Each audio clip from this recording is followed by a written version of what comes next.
controversy, and the entire episode in capitulation to these leftist kooks was lost in a swirl of celebrity and glamour, just the way the left likes it.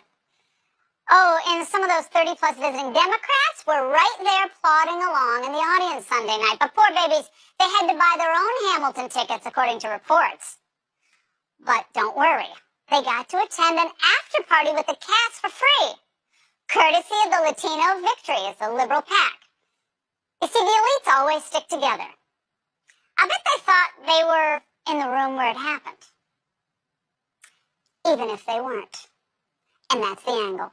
Here now, Juan Williams, Fox News political analyst and co-host of The Five, and Monica Crowley, Washington Times senior opinion columnist. Great to see both of you. Juan, how can the Democrats continue to push for the government shutdown to end when Trump's there, and I was there because I live in Washington, in basically what was a blizzard, and sitting there, it wasn't in Mar-a-Lago. I imagine if he went to Mar-a-Lago, there would have been an uproar.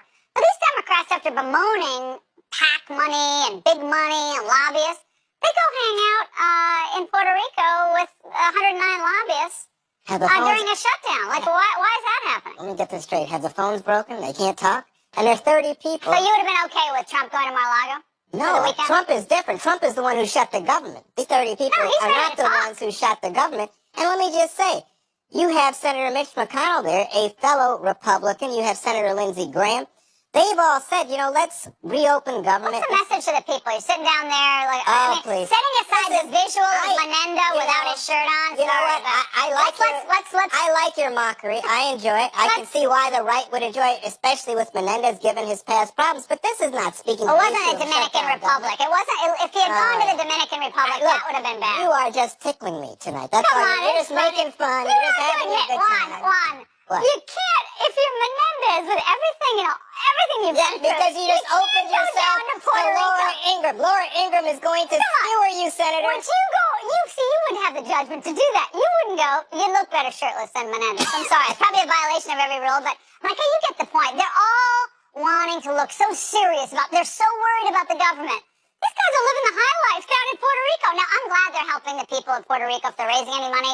Great stuff. Hurricane Maria was horrific. But come on. But in the middle of the government shutdown, when the president has been sitting in the snow in the Oval Office now for weeks, wanting to talk to the Democrats and broker a deal. What you see there, Laura, the Democrats going to Puerto Rico, basking in the sun and the surf, that demonstrates the arrogance of a party that knows that they have no fear of any consequences because they have the protection of the press. If this had been the Republicans down there basking in their they would have ridiculed them. Holy hell would have broken loose. So this points to the corruption of the media that protects the Democratic Party and their agenda, but it also points to something bigger. They do not want to work with Trump administration or this president because they consider him fundamentally illegitimate.